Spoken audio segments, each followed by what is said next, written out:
Abra sua Bíblia, Filipenses capítulo 2. Começamos o segundo capítulo do estudo da carta aos Filipenses nesta manhã. Falamos sobre o amor fraternal, a humildade de Cristo como exemplo para nós, e tudo isso promovendo a unidade do povo de Deus no meio da igreja. Falamos sobre que devemos ter o mesmo modo de pensar, devemos ter o mesmo amor, devemos estar unidos de alma, ter o mesmo sentimento. E vamos adentrar no tema sentimento, o sentimento de Cristo. Falamos também que Paulo estava rogando aos irmãos que completassem a sua alegria. Diante de tantas lutas que Paulo estava enfrentando, ele diz: completem a minha alegria, sejam unidos, vivam a unidade em Cristo, cuidem uns dos outros, sejam humildes no trato de uns para com os outros, e desta maneira vocês estarão unidos de alma, vocês terão o mesmo sentimento, e vocês irão completar a minha alegria. E encerramos a mensagem da manhã dizendo também para os irmãos que completemos a alegria uns dos outros. Vamos seguir no verso 5 do capítulo 2 até o verso 11, e vamos tratar sobre o exemplo supremo, o exemplo superior de Jesus Cristo para todos nós. A partir do verso 5: tende em vós o mesmo sentimento que houve também em Cristo Jesus, pois ele, subsistindo em forma de Deus, não julgou como usurpação o ser igual a Deus. Antes, a si mesmo se esvaziou, assumindo a forma de servo, tornando-se em semelhança de homens, e reconhecido em figura humana, a si mesmo se humilhou, tornando-se obediente até a morte, e a morte de cruz. Pelo que também Deus o exaltou sobremaneira, e lhe deu nome que está acima de todo nome, para que ao nome de Jesus se dobre todo joelho, nos céus, na terra e debaixo da terra, e toda língua confesse que Jesus Cristo é o Senhor, para a glória de Deus Pai. Amém, irmãos? Que o Senhor fale através da sua palavra. Eu não sei aqueles que lembram, mas acredito que vão lembrar, você que está em casa e você que está no templo, no mês de dezembro, nós pregamos sobre esse texto, em um domingo inteiro. Foi pela manhã do verso 5 a 8, e pela noite dos versos 9 a 11. Eu vou refrescar a memória dos irmãos. Isso aconteceu um domingo antes do Natal. Se eu não me engano, foi dia 21 de dezembro, esta data. Trabalhei esse texto. Pela manhã dei ênfase na humilhação de Cristo, na perspectiva do Natal. E à noite eu dei ênfase na glorificação de Jesus Cristo, a partir da abordagem natalina.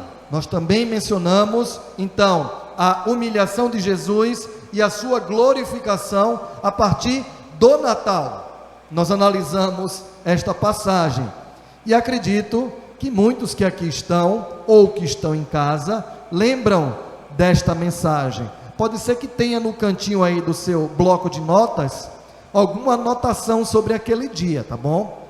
Mas hoje é uma mensagem no mesmo texto, mas vamos dar outro destaque, e não é a mesma mensagem daquele dia. É a mensagem que o Espírito Santo, através da iluminação, colocou em nosso coração para ministrar nessa noite, através também do estudo que estamos fazendo expositivo de toda essa carta. Começamos no primeiro domingo de janeiro e vamos seguir até o início de março, trabalhando a carta aos Filipenses. Então, nessa noite, seguindo esses estudos da carta aos Filipenses, eu quero abordar então o exemplo supremo de Jesus Cristo.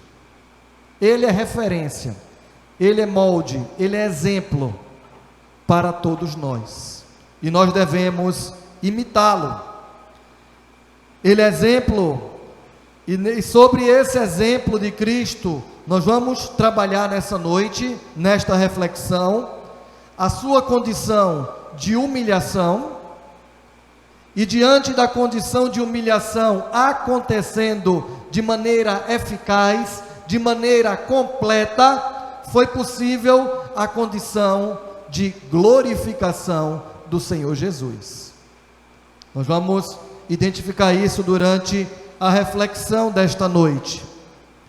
Hoje de manhã nós destacamos a humildade de Cristo como exemplo para todos nós, exemplo para as nossas ações, para os nossos relacionamentos também. E assim vamos observar que na mensagem desta noite, através da humildade de Jesus Cristo, através da sua obediência fiel até o fim da sua missão, é por isso que ele foi e ele é glorificado e ele é exaltado. Amém, irmãos? Lucas 14, 11. Esse texto é bem claro sobre o que Filipenses 2 aborda. Fala de humilhação e fala de exaltação. Lucas 14, 11. Está bem ali, ó. Todo que se exaltar será humilhado. O que é que Satanás fez na sua soberba? Quando se rebelou, ele quis se exaltar a si próprio. Qual o resultado? Humilhado. Aquele que se exaltar será humilhado. E Satanás, além de ser humilhado, é derrotado. Porque Jesus veio para esmagar a cabeça da serpente. E ele é derrotado. Em Cristo somos vencedores. Cristo é vencedor em nosso viver. É por isso que diz que aquele que se humilhar será exaltado.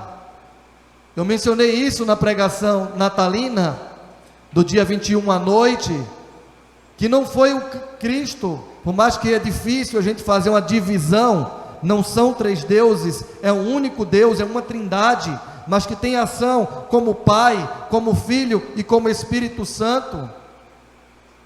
É Deus como Filho que se humilha a si próprio, por amor a cada um de nós, mas é Deus como Pai que exalta Deus como Filho, entronizado sobre todas as coisas. A ação é de Deus como Pai, para exaltar o próprio Deus, a si próprio, como Filho. É interessante observar que a iniciativa é de Deus como Pai, em promover a exaltação. Porque foi a iniciativa de Deus como Filho, de se humilhar, de ser obediente até a morte, e morte de cruz, como vamos observar no texto. É por isso que ele é exaltado, glorificado sobre todas as coisas. Como eu falei, ele é o exemplo, o padrão, a referência a ser imitado. Eu e você devemos repetir a sua postura. Falamos sobre humildade pela manhã, e a humildade de Cristo é exemplo para mim e para você. E cristianismo tem a ver com seguimento a Jesus Cristo. Somos chamados para seguir a Jesus, e ao seguir a Jesus vamos imitar Ele. É assim que deve ser a nossa vida, no nosso dia a dia, em seguimento ao Senhor dos Senhores, Rei dos Reis, ao Mestre Jesus Cristo. Devemos imitá-lo.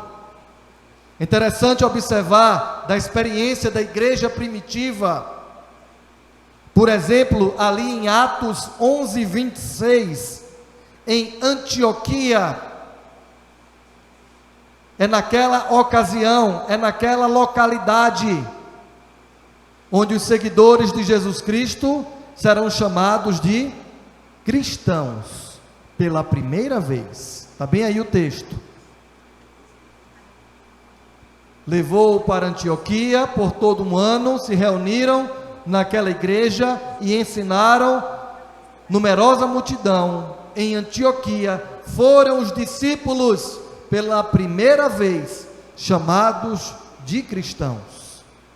Claro que se formos a fundo nessa referência e nesse contexto, a palavra ela era pejorativa, porque eram pessoas que não seguiam a Jesus, que estavam chamando eles de cristãos, mas de certa forma eles estavam testemunhando e imitando a Jesus, e as pessoas estavam vendo o procedimento deles.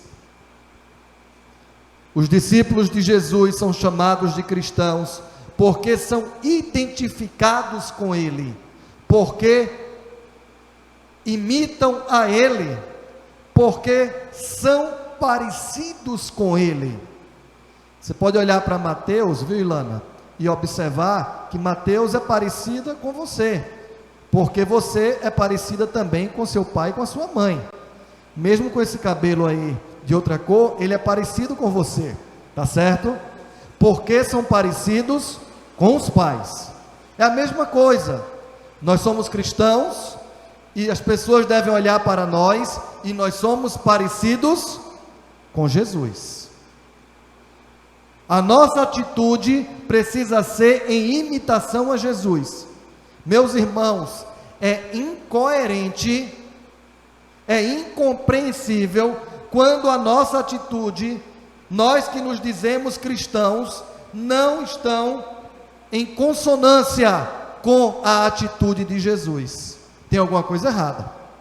Acredito que vocês vão concordar comigo. A nossa atitude precisa ser reconhecida como atitude de Jesus.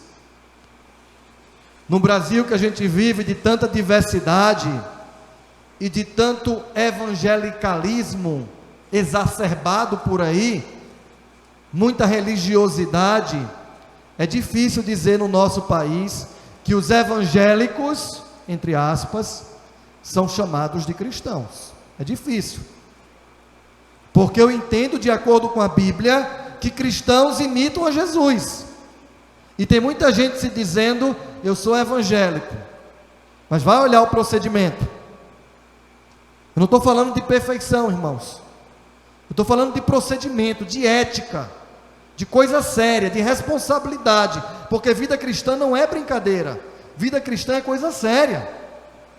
E tem muita gente no seu status, eu sou cristão, eu sou evangélico, e se for ver, precisa experimentar realmente da verdadeira conversão.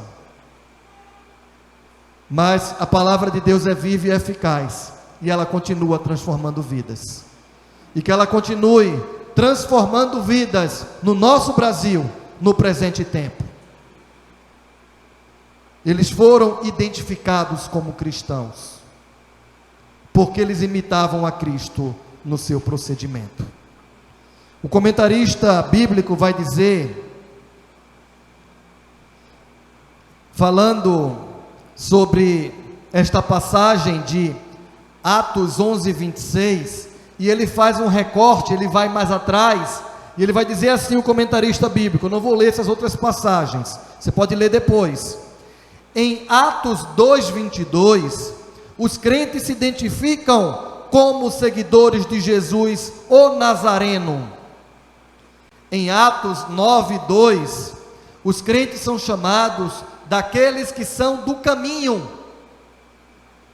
A partir de agora, em Atos 11, 26, os crentes serão chamados de cristãos, ou seja, pequenos cristos. É essa a ideia do termo cristão, pequeno Cristo. Seriam como, vai dizer o comentarista da Bíblia de Estudo Brasileira, seriam como cristinhos, não é isso? Pois somos menores e não maiores do que Ele. É essa a ideia. Como diz, não é isso, Isaías? Tal pai, tal filho, certo? É essa a ideia de imitação a Jesus Cristo. Vamos então observar aqui em Filipenses 2, o texto base desta noite, o exemplo supremo do Senhor Jesus para nós. Ele, no cumprimento de sua missão, e vamos extrair ensinamentos para as nossas vidas, para a vida cristã, até mesmo, irmãos, porque um dia nós nem merecemos, mas quando a gente chegar lá na eternidade, o texto disse: aquele que se humilhar será exaltado. Quando nós chegarmos lá na eternidade, Deus também nos exaltará, para a glória dele. Amém, igreja? Então não precisa ser aqui na terra não, deixa para ser quando chegar lá, tá bom? A gente nem merecia a salvação, Ele ainda vai nos dar presentes, vai nos dar galardão e outras coisas mais, e vamos desfrutar da alegria eterna na sua presença. Não tem choro, não tem dor, não tem sofrimento, não tem nenhum dessas confusões todas que tem aí fora. Lá reina a paz de Cristo para sempre, e nós nem merecemos. Aquele que se humilhar será exaltado, diz a palavra. Vamos ao texto, verso 5. Tende em vós o mesmo sentimento que também houve em Cristo Jesus. Uma pergunta que vale a pena ser respondida: que tipo de sentimento houve em Jesus? Para que haja em nós. É isso que Paulo está dizendo? Tenham em vocês, vocês que são cristãos, que são cristinhos, seguidores dele, do caminho, tenham o mesmo sentimento que ele. Qual foi o sentimento dele? Vale a pena a reflexão. Sentimento de amor, ótimo.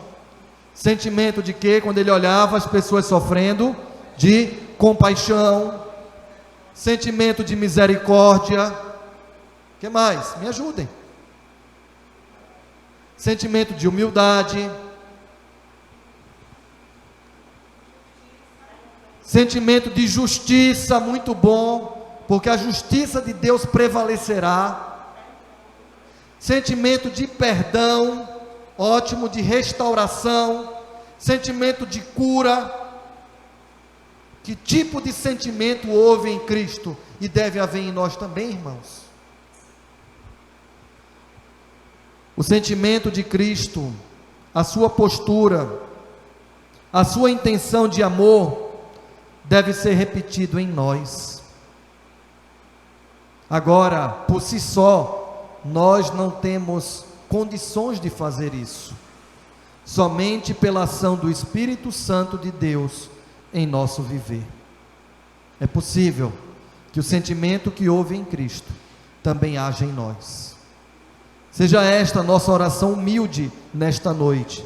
Senhor, que o sentimento que houve no teu coração, quando o Senhor viveu com intensidade o ministério nesta terra, em dias também tão difíceis, de tantas necessidades, de tantas injustiças, o Senhor fez o bem a muitas e muitas pessoas.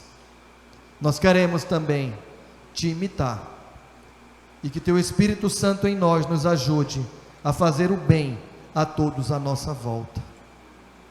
Porque, irmãos, este tipo de sentimento que houve em Cristo e que deve existir em nossos corações, será sempre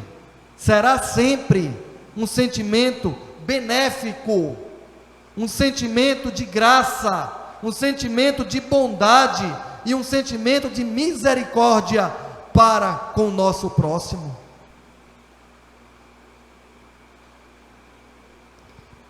Creio que quando a gente fala disso em ações práticas, sempre me vem à mente a história ali da parábola, que é uma história do dia a dia do bom samaritano. Podemos dizer que ali temos, de alguma forma, Jesus estava falando de algo que tinha a ver também com ele próprio, com a personificação do seu amor. alguém que estava disposto a se entregar para fazer o bem a alguém que nem conhecia. E foi assim que ele fez conosco. Está lá em Romanos 5. Nós éramos seus inimigos, e Deus, por amor a cada um de nós, nos tornou seus amigos. Amém, irmãos? Isso é misericórdia, isso é graça, isso é compaixão. Este sentimento será um sentimento de bondade, e também será benéfico, eu quero assim dizer, também para nós, porque quando nós nos dispomos, Samuel, a abençoar o nosso próximo, nós somos também abençoados. Não acaba. Eu recebi a bênção e eu vou te abençoar. A bênção não vai acabar da minha vida porque eu te abençoei e compartilhei contigo. Deus não vai deixar faltar, Deus inclusive vai multiplicar. É um tipo de sentimento que será benéfico para nós também. Como é prazeroso poder estender as mãos em nome de Cristo para abençoar o nosso próximo. E o texto segue, o sentimento de Cristo vai falar sobre ele no seu estado de humilhação, dos versos 6 a 8. Eu vou até recapitular do que eu já abordei em dezembro, mas no seu estado de humilhação, olhemos o sentimento de Cristo. Ele encarnou, ele sendo o próprio Deus, ele encarnou, ele veio por amor à sua criação, ele veio como resposta e promessa de Deus para restaurar a criação decaída. Ele veio para trazer ordem onde havia desordem. Ele encarnou, ele sofreu por nós. Quem merecia o sofrimento era eu e você. Ele morreu em nosso lugar, pagou o preço pelos nossos pecados, e ele inclusive foi sepultado. Estados de humilhação de Cristo. Encarnou, sofreu, morreu e foi sepultado. É a partir dessa postura de servo, de entrega, em serviço, em amor pela criação, que o seu sentimento acontece de humilhação, de humildade. E diz mais o texto no verso 8: ele a si mesmo se humilhou e foi obediente até a morte, e morte de cruz.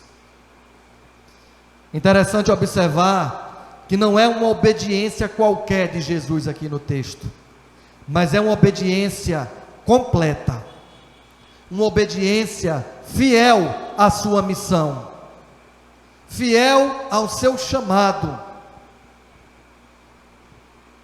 e ele foi até o fim. Isso precisa ser destacado para nós. Queremos imitar a Jesus? Sejamos obedientes a Ele e a sua palavra. Queremos imitar a Jesus? Sejamos fiéis a Ele, como Ele é fiel para conosco em todas as coisas. Ele foi fiel até o fim, por amor a cada um de nós, até a morte e morte de cruz. E o texto segue dos versos 9 a 11: pelo que ele fez, pois, diz ali na versão, aqui também na minha versão diz, pelo que também, veja como está na sua Bíblia, pois, por isso que ele fez, por este tipo de sentimento humilde, obediente, fiel à missão, por tudo isso que ele fez de maneira completa, Deus o exaltou sobremaneira, lhe deu nome acima de todo nome. É simplesmente, irmãos, por aquilo que ele fez, por aquilo que ele é, pelo seu grande ato de misericórdia para com a humanidade. É por tudo isso que ele foi exaltado sobremaneira sobre todas as coisas. E assim temos o seu estado agora de exaltação. O texto segue ainda, versos 10 e 11. O seu estado de exaltação, onde ele primeiramente ressurgiu dentre os mortos. Deus o ressuscitou dentre os mortos.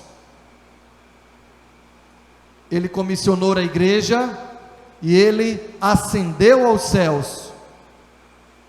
Ele assentou-se à destra do Todo-Poderoso. E ele voltará com poder e glória. Eu vou citar um exemplo, mas não vou nem no texto. Está lá em Atos 7, fala da vida de Estevão. Foi martirizado pela causa do Evangelho. O diácono ali, o evangelista Estevão, alguém que realmente caminhava com Deus, que conhecia das Escrituras, que não se calou no seu tempo, mas que testemunhou do Evangelho. Mesmo assim, as pessoas com o coração endurecido pegaram a pedra para lançar contra ele. Aquele que se humilhar será exaltado. Em que condição Cristo se encontrava naquela ocasião em que Estevão estava sendo apedrejado? O que o texto vai dizer? Ele estava assentado à destra de Deus. Como é que ele estava? De pé, diz o texto. Vamos lá para poder comprovar que fica melhor, né? Que eu vi que alguns ficaram com dúvida. Não sei se foi Joel ou Rihanna, mas vamos lá olhar o texto.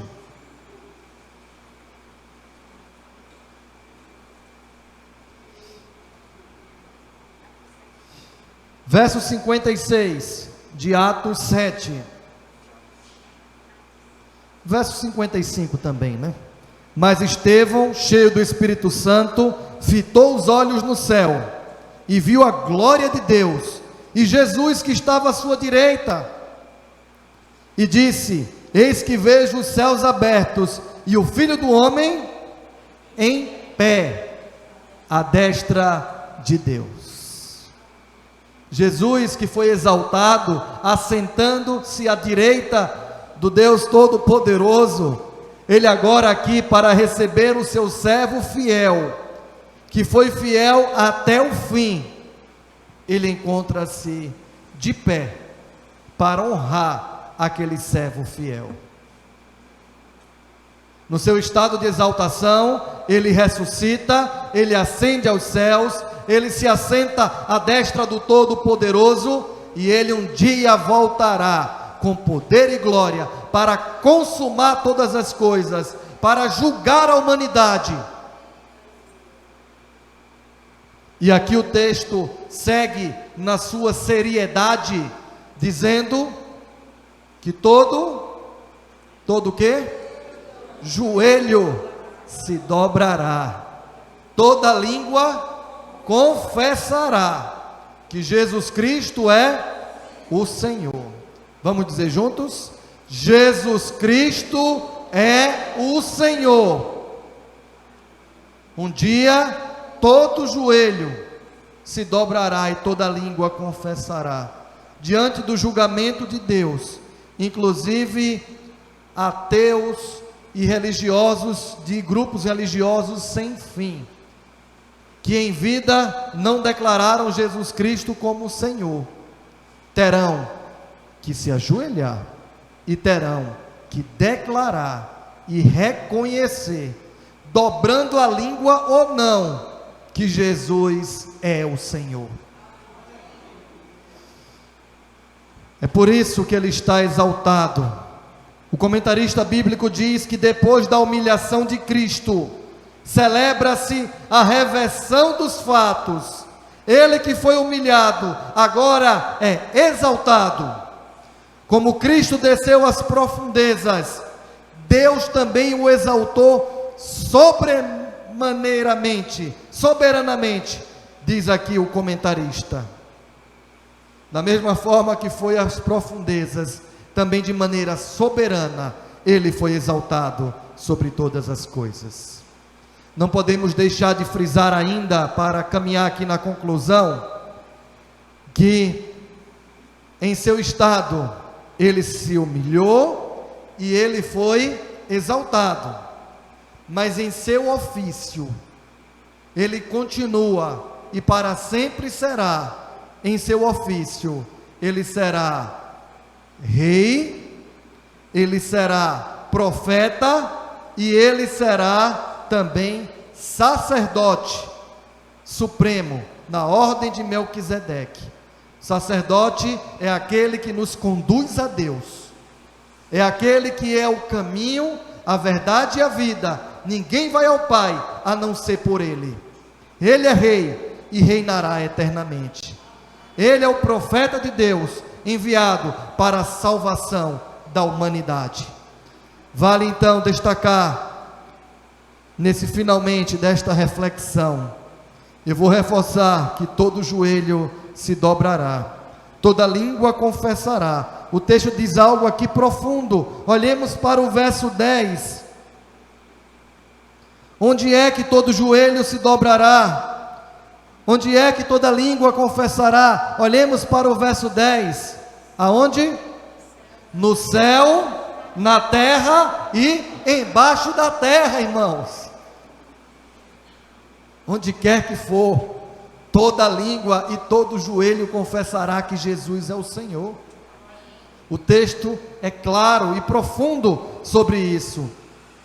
E assim, devemos seguir como igreja do Senhor, proclamando ao mundo, em nossa missão, até que Ele venha, que Jesus Cristo é a única esperança, que Jesus Cristo é o Salvador da humanidade. A Ele seja a glória, a honra e o louvor para sempre. Amém.